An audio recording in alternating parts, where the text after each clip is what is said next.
এই যে মৃত্যুর পর যে উঠবো, উঠার পরে বিচার যে হবে, এই বিচারটা এই কারণে দরকার, পৃথিবীর কোন বিচারেই শতভাগ কারেক্ট নয়।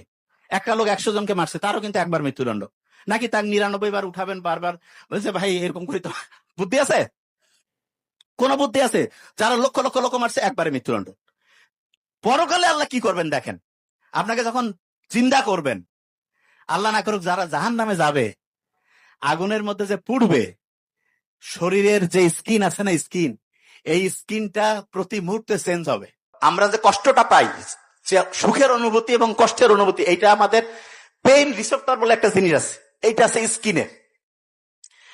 স্কিনটা যদি পুরে ছাই হয়ে যাইতো, আর যদি আল্লাহ এটাকে রিপ্লেস না করতো, তাহলে কিন্তু আপনি নতুন স্কিন না হইলে একবার কষ্ট পাইছেন, একবারে ওই পুড়তেছেন, অত আর ব্রেইনে অনুভূতিটা আসতো না।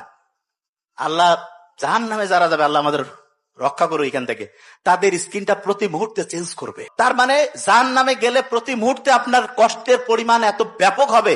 সাইন্টিফিক্যালি বিজ্ঞানীরা দেখতেছে আল্লাহ এটা কথা কেন বলছে, বলছে এই কারণে যে প্রতি মুহূর্তে তোমার স্কিনটা আমি চেঞ্জ করব, এবং তোমাকে জাহান্নামের যে কষ্টের যে যন্ত্রণা, যে দগ্ধতা, এইটা তোমাকে হচ্ছে অনুভব করাবো। আল্লাহ এটা থেকে রক্ষা করুক আমাদের।